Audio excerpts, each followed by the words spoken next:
ठीक है, अब हम लोग पढ़ेंगे सॉलिड्स के बारे में।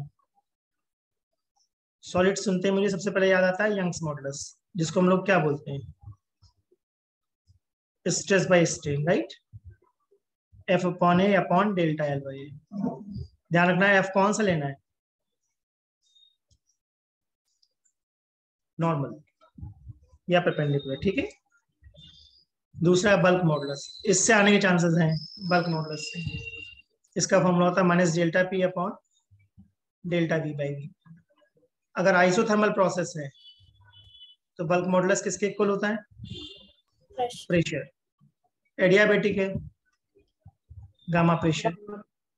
आइसोबारिक है तो जीरो।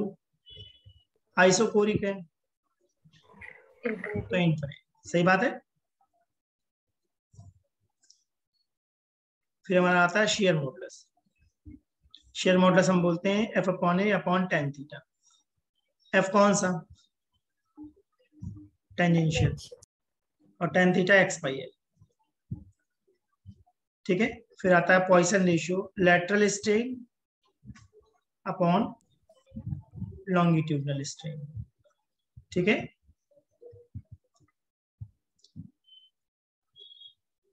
इसकी वैल्यू 0 से 0.5 के बीच में होती है पॉइसन रेशियो की।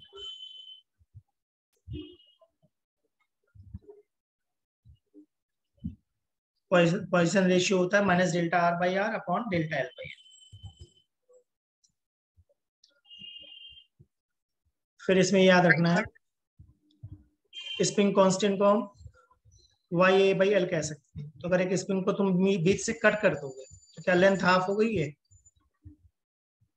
तो स्प्रिंग कांस्टेंट क्या हो जाएगा, डबल। फिर एनर्जी का फॉर्मूला याद करना, half into stress into strain into volume, ठीक है। Half into stress into strain into volume. फिर एक ग्राफ याद करना है, हिस्टेरिसिस ग्राफ।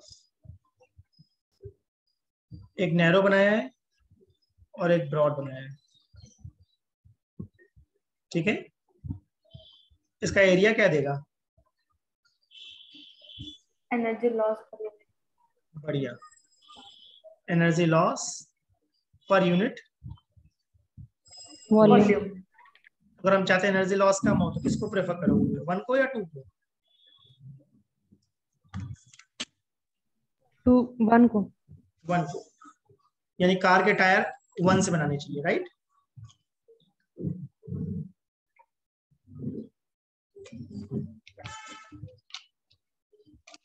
अगर हम चाहते हैं एनर्जी लॉस ज्यादा हो, जैसे कि शॉक एब्जॉर्बर, रबर को as a shock absorber use करते हैं, तब किसको यूज करोगे, 2 को। 2 को। तो मतलब जिसका एरिया क्या हो, ज्यादा हो, ठीक बात है। यस। चलो आगे बढ़ते हैं। देखो भाई फ्लूइड्स में क्या क्या पता होना चाहिए। फ्लूइड्स में सबसे पहले तो मेरे को अच्छे से पता होना चाहिए A1V1 किसके इक्वल होता है, A2V2, और ये कंजर्वेशन ऑफ मास है, राइट। जब भी फ्लूइड फ्लो होगा तो मैं दो बातें सोचता हूँ, बर्नौली और इक्वेशन ऑफ कंटिन्यूटी। बर्नौली क्या कहता है, P plus half rho V square plus rho G H क्या होगा, कांस्टेंट। तो इसमें एनसीईआरटी में एरोप्लेन वाला क्वेश्चन दिया है, जरूर कर लेना, जरूर। ऊपर वेलोसिटी है v1, नीचे वेलोसिटी है v2। तो नीचे वेलोसिटी कम है या ज्यादा है, हाई या लो। अगर नीचे वेलोसिटी हाई होगी तो नीचे तो प्रेशर लो हो जाएगा। हम चाहते हैं वेलोसिटी नीचे हाई हो या लो हो, वेलोसिटी लो होनी चाहिए। अगर वेलोसिटी लो होगी तो प्रेशर क्या हो जाएगा, प्रेशर हाई। लो या हाई, हाई। इसका मतलब वो प्रेशर पुश कर देगा क्या, यस। ठीक है ना। उस पुश की वजह से एरोप्लेन टेक ऑफ करता है, सही है। फिर एक वेसल मैन में लिक्विड फिल कर दिया है, और एक होल कर दिया h डेप्थ पे, तो क्या यहाँ से लिक्विड निकलेगा जिसकी वेलोसिटी क्या होगी √2gh। क्या ये लिक्विड प्रोजेक्टाइल पाथ को फॉलो करेगा, जिसकी हाइट का फॉर्मूला क्या होगा 2√hy। h मैं टॉप से ले रहा हूँ, y बॉटम से। अगर मैं चाहता हूँ दो लिक्विड हो और दोनों की रेंज सेम हो, तो अगर ऊपर से तुमने 8 हाइट ली है तो नीचे से भी हाइट कितनी लेनी पड़ेगी, ए। अगर तुम चाहते हो लिक्विड की रेंज क्या हो मैक्सिमम, तो होल कहाँ पे करोगे, मिड पर। ठीक बात है। Yes sir. अगर एक कंटेनर में हमने एक कैपिलरी डाल दी है, तो क्या कैपिलरी राइज होगी,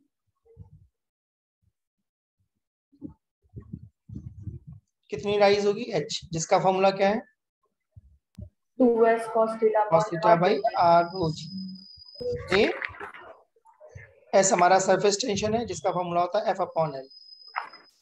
थीटा कॉन्टैक्ट एंगल है जो कि एक्यूट होता है वाटर के लिए, इसलिए राइज होगा। अगर मरकरी होगा तो फॉल हो जाएगा क्या,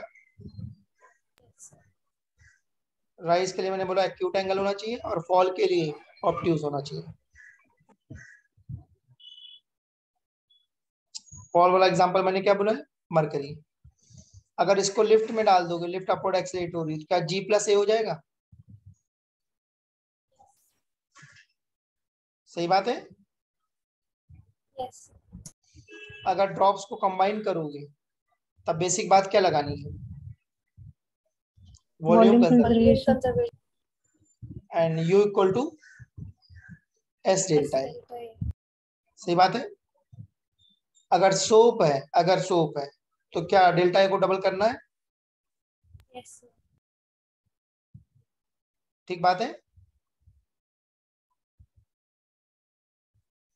अगर वाटर ड्रॉप है तो P inside minus P outside क्या होगा, एक्सेस प्रेशर 2s/r। 2s/r। याद आ रहा है सारा, यस सर। बढ़िया। अगर सोप हुआ, सोप में 2 लेयर होती, तो P inside minus P outside क्या लिखूंगा 4s/r। 4s/r। अगर सरफेस टेंशन लिख रहा हूँ सोप के लिए तो F/L या F/2L, F/2l। और वाटर के लिए F/L।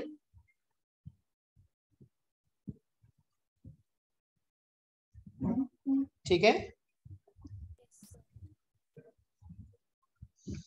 अगर हम स्टोक्स फोर्स की बात करते हैं तो इसका एप्लीकेशन टर्मिनल वेलोसिटी है, राइट।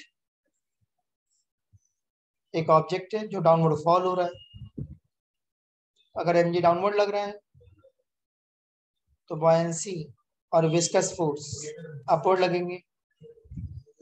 बॉयंसी का फॉर्मूला होता है वॉल्यूम इमर्ज्ड, तो यहाँ पूरा इमर्ज्ड है क्या, सही बात है। ड्रॉप की डेंसिटी मैंने रो ले ली और लिक्विड की मैंने सिग्मा ले ली, तो बॉयंसी में लिखोगे वॉल्यूम इनटू डेंसिटी। किसकी डेंसिटी, लिक्विड की। सही है।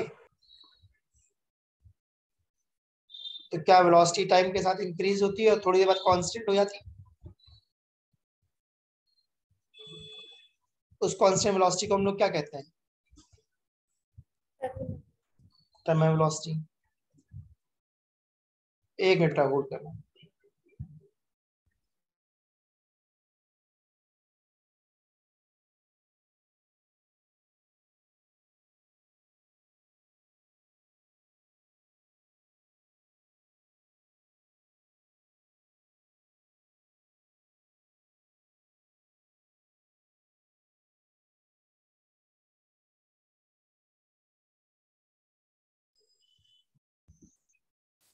एक्सेलेरेशन ग्राफ कैसा बनेगा, डिक्रीजिंग, राइट। जो हमारी तुम्हें स्क्रीन शो हो रही है ना, यस सर। जब वेलोसिटी कांस्टेंट हो जाती है तो नेट फोर्स क्या हो जाता है, 0। 0। स्टोक्स फोर्स का फॉर्मूला क्या है? 6 pi eta R. 6 pi eta R. तो टर्मिनल वेलोसिटी क्या आर स्क्वायर पे डिपेंड करती है? Yes. अगर ये फॉर्मूला याद कर लो तो बहुत अच्छा है। 2/9 R square rho minus sigma G upon eta. सही है। Yes. इसके बाद हमें देखना है पास्कल लॉ। पास्कल लॉ का बेस्ट एप्लीकेशन लगता है मुझे हाइड्रोलिक लिफ्ट। पास्कल ने बोला किसी एक पॉइंट पर अगर तुम प्रेशर एग्जर्ट करोगे तो क्या एवरीवेयर डिस्ट्रीब्यूट हो जाएगा इक्वली एंड अनडिमिनिश्ड। यानी अगर लेफ्ट में मैंने प्रेशर P1 लगाया है और राइट में प्रेशर P2 लग रहा है तो क्या वो इक्वल है? Yes, sir. F1/A1 equal to F2/A2। इस पे सबको यूट्यूब वाली प्रॉब्लम जरूर बना लेनी चाहिए, जरूर। ठीक है, मान लो ऐसे 2 लिक्विड मैंने डाल दिए, तो अगर 2 पॉइंट ले लिया हॉरिजॉन्टल लेवल पे, सेम लेवल पे, तो क्या P1 और P2 इक्वल होना चाहिए यूट्यूब पे? ये हाइट मैंने H1 ले लिए और हाइट वाली H2 ले लिए, रो1 एंड रो2। तो क्या P1 को कह सकता हूँ P0 प्लस H1 रो1 G equal to P0 plus H2 रो2 जी। सही है। तो क्या मैं ऐसा कह सकता हूँ H1 रो1 इक्वल टू H2 रो2? Yes. इसका मतलब डेंसिटी और हाइट में क्या रिलेशन है? Inverse. इनवर्स। ठीक बात है।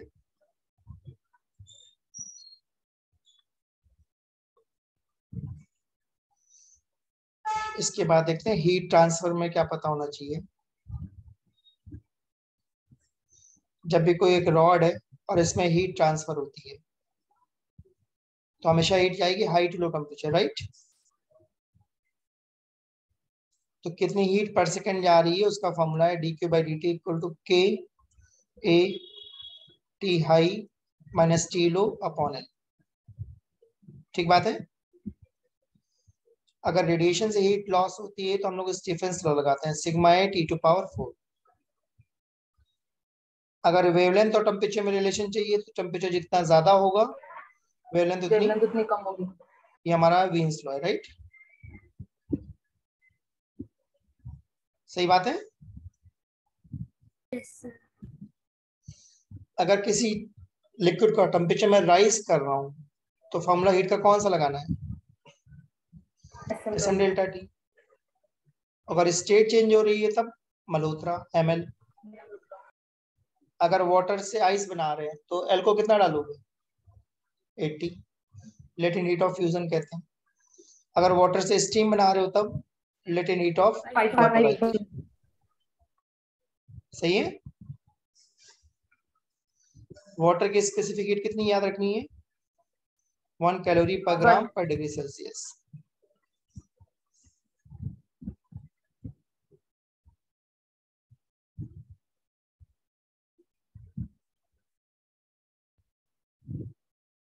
सबको समझ में आता है कॉन्सेप्ट? Yes, sir. अगर हीटिंग करोगे तो पहले टेम्परेचर राइज होगा, फिर जब स्टेट चेंज होगी तो ग्राफ हॉरिजॉन्टल हो जाएगा, ध्यान रखना। फिर से हीटिंग कर रहे हो तो फिर से टेम्परेचर राइज होगा और जब स्टेट चेंज होगी तो फिर से ग्राफ कैसा हो जाएगा? हॉरिजॉन्टल। इसमें एक क्वेश्चन आता है न्यूटन्स लॉ ऑफ कूलिंग पर, तो जरूर कर लेना चाहिए न्यूटन्स लॉ ऑफ कूलिंग को। इसका फॉर्मूला होता है T initial minus T final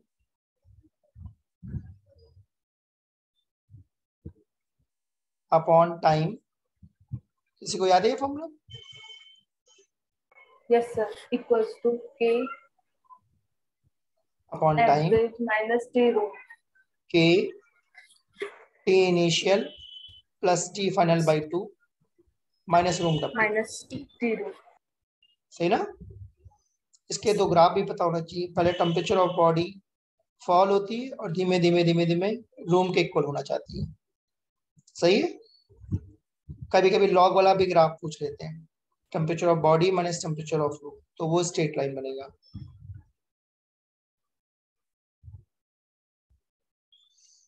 उसके बाद केटीजी में देखो सबसे पहले हमें क्या पता होना चाहिए, प्रेशर का फॉर्मूला क्या होता है 1/3 ρ C, ठीक है ना। और 3 स्पीड पता है जिसको मैंने याद करा है राम से। रूट मीन जिसका फॉर्मूला √3RT/m, एवरेज जिसका फॉर्मूला √8RT/m, और उसके बाद √2RT/m, ठीक है।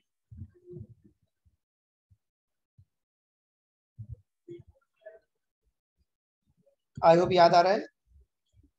Yes. अगर मोनोटॉमिक गैस है तो डिग्री ऑफ फ्रीडम कितना लिखेंगे हम 3 3 ट्रांसलेशन।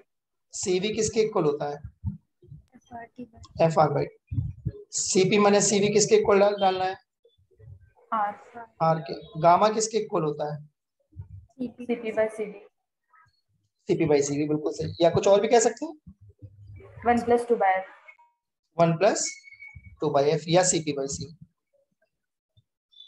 अगर मोनोटॉमिक या डायटोमिक गैस आ गई तब डिग्री ऑफ फ्रीडम कितना है 5, 3 ट्रांसलेशन एंड 2 रोटेशन।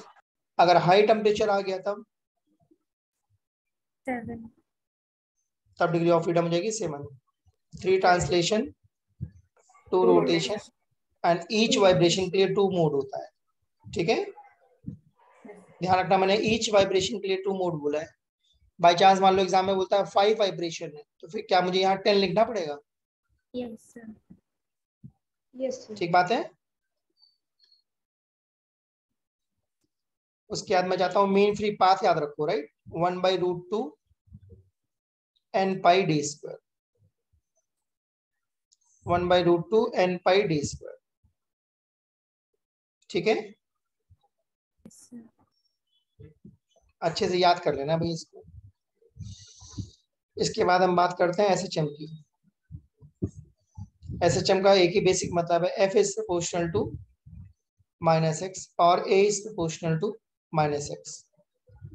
अगर सिंपल पेंडुलम आता है तो T का फॉर्मूला क्या होगा 2π√L/g। अब अगर लिफ्ट के अंदर डाल दिया है तब, अगर लिफ्ट अपवर्ड एक्सेलरेट हो जाएगा तो जी इफेक्टिव हो तो जाएगा G+A। G+। लिफ्ट डाउनवर्ड जा रही है G-A अगर अर्थ के अंदर टनल बना दिए तब होगा T = 2π√R/g, जिसकी वैल्यू याद रखनी है 84.6 मिनट्स, ठीक है। yes अगर सिंपल पेंडुलम की जगह स्प्रिंग मास सिस्टम आ गया तो स्प्रिंग मास सिस्टम में T किसके इक्वल होता है √m/k 2π√m/k।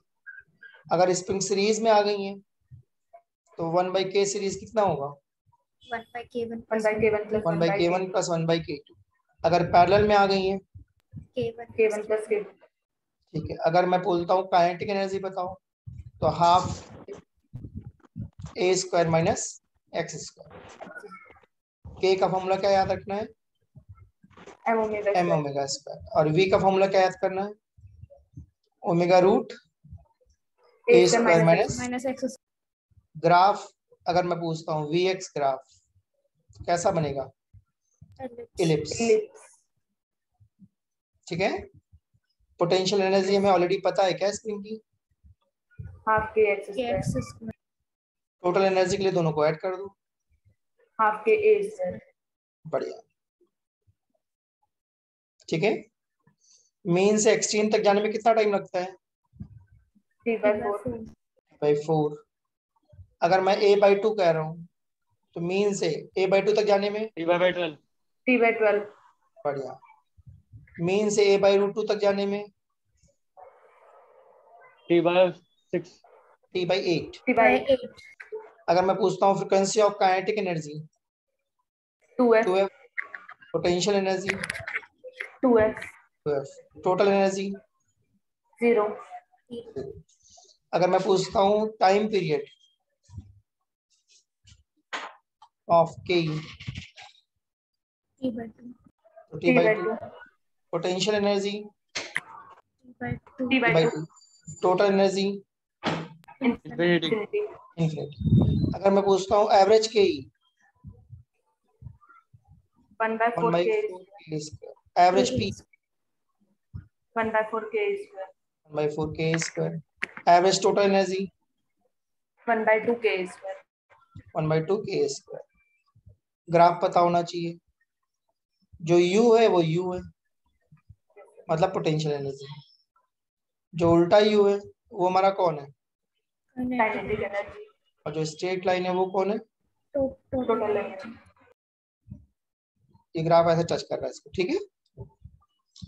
क्या काइनेटिक एनर्जी और पोटेंशियल एनर्जी इक्वल हो सकती है? Plus minus A by root 2. बढ़िया। जब एक्स हमारा क्या हो, plus minus A by root. अगर ये क्लियर हो तो आगे बढ़े। Yes, sir. Yes, sir. अगर हम डैम्ड ऑसिलेशन की बात करते हैं, इसका मतलब एम्पलीट्यूड सेम रहेगा या कम होता जा रहा होगा? कम हो रहा है. कम होता जा रहा है, कम राइट। होता जाता है. तो इसका एम्पलीट्यूड का फॉर्मूला याद करना है, A equal to A not E to power minus B T by. T by 2m. 2n. Energy का फॉर्मूला है E equal to E not E to power minus, BT by m. ये radioactivity जैसा चलता है क्या, सही ना। इसका मतलब बी बाई टू एम को लैम्डा कह सकते हैं क्या एम्पलीट्यूड में, और एनर्जी में बी बाई एम को लैम्डा। तो हाफ लाइफ का क्या फॉर्मूला होता है? 0.693 by 0.693 lambda. by lambda. तो अगर एनर्जी का हाफ या एम्पलीट्यूड का हाफ पूछे तो क्या हाफ लाइफ निकाल लेंगे हम लोग? Yes, sir. मेन लाइफ क्या होता है? By lambda. 1 by lambda. Half life में 50% हो गया, 37%. राइट। हाफ लाइफ में 50% हो जाता है, राइट। Yes, sir. और मेन लाइफ में 37. 37. 37%। अगर ये क्लियर हो तो आगे बढ़े।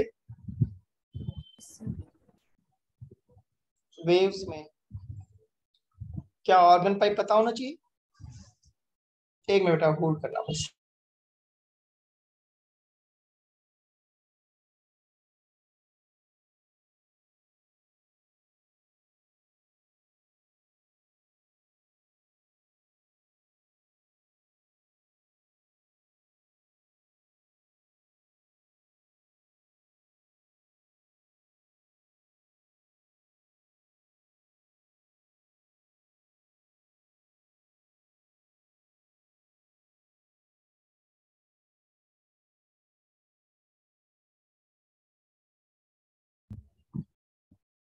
सबको स्क्रीन शो हो रही ना? Yes, sir. ठीक है, तो ऑर्गन पाइप में अच्छे से याद कर लो। अगर ओपन ऑर्गन पाइप है तो फ्रिक्वेंसी का फॉर्मूला क्या है? NV by 2L. और लेंथ का formula And lambda by lambda by 2, सही है। अगर क्लोज ऑर्गन पाइप है तब फ्रिक्वेंसी में क्या लिखूंगा? NV by 4. NV by 4L. NV by 4। और क्लोज वाले में ध्यान रखना है एन हमेशा ऑड नंबर होगा क्या? Yes, sir. ओपन वाले में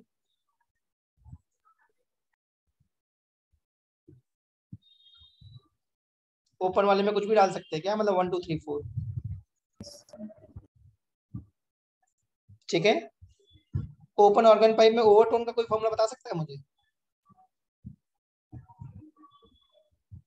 हार्मोनिक से एक कम, ठीक बात है। और क्लोज में N minus 1 by 2. n-1/2, ठीक है। फिर हमारा इसमें आता है बीट्स। बीट्स का मतलब है डिफरेंस इन फ्रिक्वेंसी, राइट। फिर इसमें तुमको देखना है डॉपलर्स। डॉपलर्स का एक केस बता देता हूँ। F dash equal to F naught V, V source V, V observer. एक केस बना लेते हैं। मान लो सोर्स लेफ्ट में जा रहा है, ऑब्जर्वर राइट में जा रहा है। सॉरी, यहाँ पर ऊपर ऊपर गड़बड़ हो गया, राइट। ऊपर ऑब्जर्वर होगा, नीचे सोर्स होगा। तो तो ऑब्जर्वर पास आ रहा है या दूर जा रहा है? दूर जा रहा है। तो फ्रिक्वेंसी कम करनी है क्या? तो माइनस कर दो। सोर्स पास आ रहा है दूर जा रहा है? दूर जा दूर रहा है। जा रहा है। फ्रिक्वेंसी कम करनी है तो क्या कर दो? Plus plus plus. सही बात है। उसके बाद वेलोसिटी ऑफ साउंड का फॉर्मूला क्या है? Under root √T by m. Gamma R T gamma R T by under root 3 RT by M gas की स्पीड होती है, आरएमएस स्पीड ऑफ गैस, और under root gamma RT by M speed of sound. Sound in a gas, मतलब longitudinal wave में लगाओगे। अगर transverse wave आ गई तो क्या लिखूंगा? v equal to root T by mu. T by. T by mu. सही बात है, यस सर। ठीक है ना।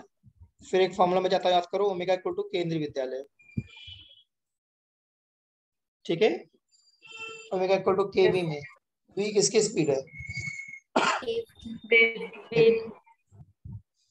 फिर क्या इसके अंदर इंटरफेरेंस भी आ जाता है, जैसे लाइट में होता है। तो अगर मुझे मैक्सिमम इंटेंसिटी चाहिए तो क्या लिखूंगा?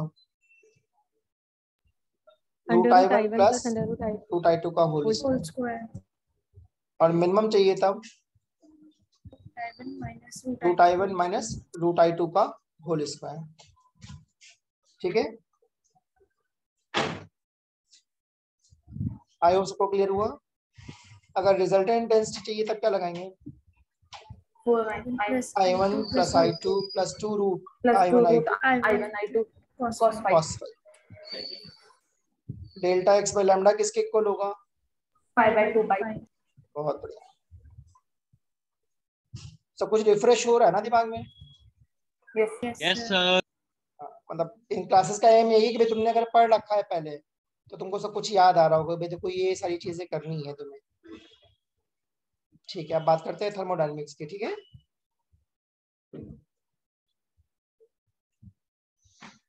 थर्मोडायनेमिक्स का फर्स्ट लॉ क्या कहता है? dq किसके इक्वल है?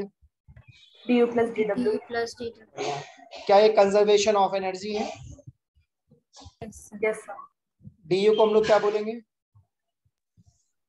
NCV delta T for all NC. process dw क्या है? V delta pdv, right. हम लोग थर्सडे मॉर्निंग में भी ऐसी क्लास रखेंगे, ठीक है ना। उस दिन मैं ऐसे तुम्हें 12th का पूरा ओवरव्यू दे दूंगा। अब अगर मैं आइसोथर्मल कहता हूँ तो आइसोथर्मल सुनते दिमाग में क्या आता है? delta T 0 delta T zero du zero. और वर्कडन क्या होता है? nRT log log V2 base by e V1 v final by V v final v final by v initial याद करना है, नहीं तो कंफ्यूजन हो Yes. जाएगी, ठीक है ना। अगर मैं एडियाबेटिक कहता हूँ तब आइसोथर्मल में P1 V1 किसके इक्वल होता है? P2 V2 के। सही बात है। एडियाबेटिक में DQ 0 होगा क्या? और PV2 पावर गामा किसके इक्वल होगा? कांस्टेंट। वर्कडन का फॉर्मूला किसी को पता है? nRT final minus T initial upon 1 minus gamma nRT final minus T initial upon 1 1 minus minus gamma. gamma अगर आइसोबारिक कहता हूँ तो प्रेशर कांस्टेंट है, तो इसमें वर्कडन किसके इक्वल होगा? nR nRT final final minus minus T initial और हीट किसके इक्वल होगी? सीपीडीटी ध्यान रखना एनसीपी। NCP delta T बढ़िया। अब लास्ट प्रोसेस हमारी आइसो कोरिक। आइसोकोरिक का मतलब है वॉल्यूम कांस्टेंट है, तो वर्कडन क्या हो जाएगा? जीरो 0 dq du के इक्वल है, और du क्या होता है? NCV delta T बढ़िया। एक प्रोसेस और बताना चाह रहा हूँ, ध्यान देना, पॉलीट्रॉपिक, ध्यान देना इसमें। पॉलीट्रॉपिक में pv to power x equal to क्या होता है? constant constant. और c का फॉर्मूला होता है cv plus r upon 1 minus. 1 minus x ठीक है, कभी कभी तुमने देखा होगा cv को r अपॉन गामा माइनस 1 भी कह देते हैं, yes sir. ठीक है। अब बताना चाह रहा हूँ, एक मिनट होल्ड करना, एक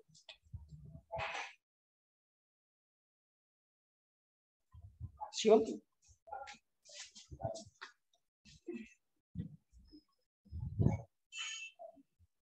ठीक है, अब ध्यान से देखना, अगर मैं हीट इंजन की बात करता हूं,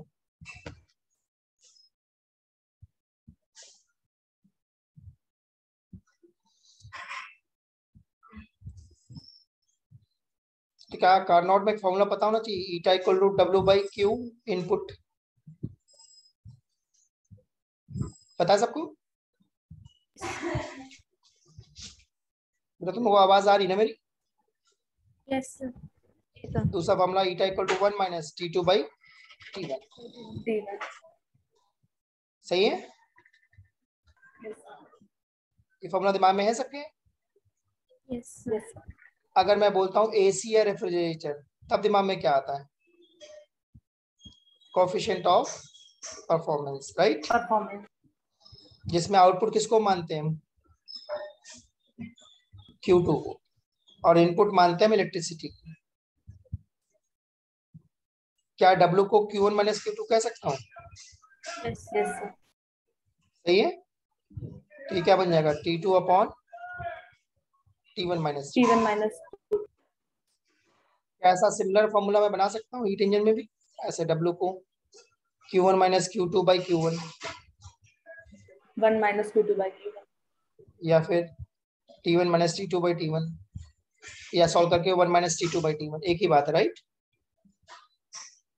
सेकेंड लॉ ऑफ थर्मोडायनेमिक्स क्या कहता है?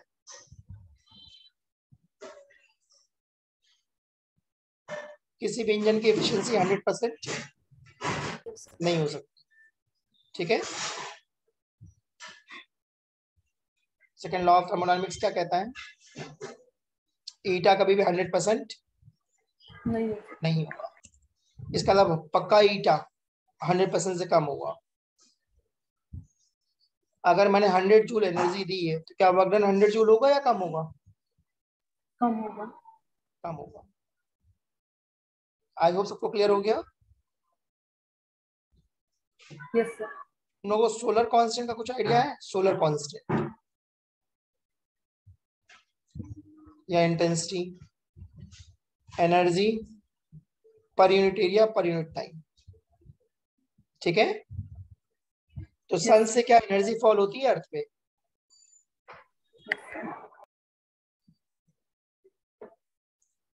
क्या सन से एनर्जी फॉल हो रही है अर्थ पे? Yes, sir. Yes sir. तो सोलर कांस्टेंट को मैंने बोला energy per unit area per unit time और पावर अपॉन एरिया। अब अगर पावर निकालना चाह रहा हूं तो क्या स्टीफेंस लॉ हेल्प करेगा? Sigma A T to power R sun का स्क्वायर, सही बात है। आर का स्क्वायर, ये समझ में आया मैंने क्या बोला? Sigma A T to power 4 में रेडियस किसकी लेनी है? सन की, अपॉन एरिया कितना पुट करेंगे? 4 अर्थ पाई स्फीयर है, आर ई एस, अर्थ स्फीयर है, बट जो अर्थ से लाइट फॉल होती है सन पे, वो फ्रंट पे फॉल होती है, राइट? बैक साइड तो फॉल नहीं होती। अब एरिया हम कर्व सरफेस एरिया लेंगे या एरिया का प्रोजेक्शन लेना पड़ता है? एरिया का प्रोजेक्शन। बढ़िया। तो इस पाई मैंने एरिया को प्रोजेक्शन को पाई आर स्क्वायर लिखा है, और ये नीचे आर कौन है? Radius of earth.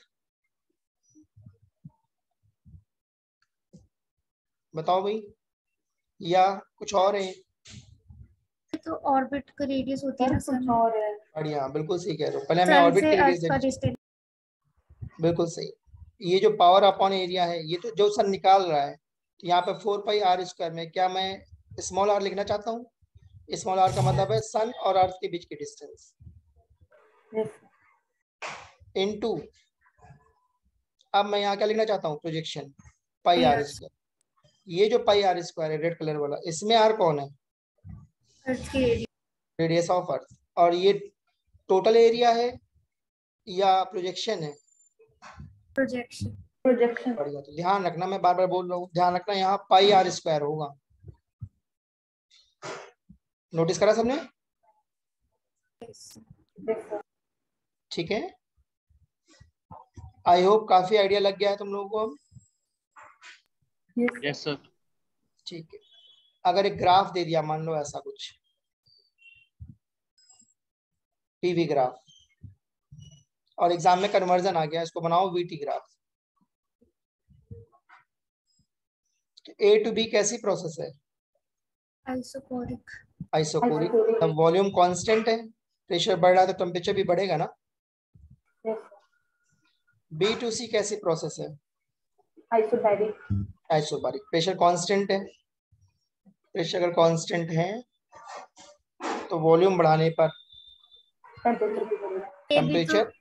आपने ए बी में टेढ़ा बना दिया, बट ए बी में वॉल्यूम कांस्टेंट नहीं होना चाहिए। हाँ हाँ हाँ, सही कह रहे हो, सॉरी मुझसे गड़बड़ हो गई। ए टू बी में प्रेशर बढ़ नहीं, अच्छा वॉल्यूम कांस्टेंट है, प्रेशर बढ़ रहा है तो टेम्परेचर भी बढ़ेगा, राइट। बी टू सी में प्रेशर क्या रखना है? कांस्टेंट। वॉल्यूम क्या हुआ है? Yes.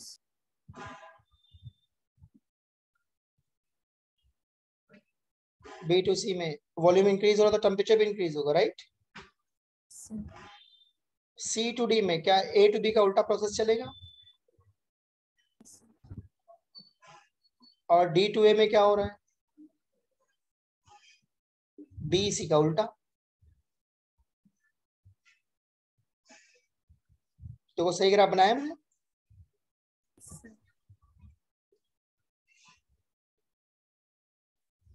आज इतना ही करेंगे बेटा, नेक्स्ट टाइम इसका कंटिन्यू करेंगे, ठीक है। देख लो, इसमें कोई डाउट हो तो पूछ लो मुझसे। Yes, sir.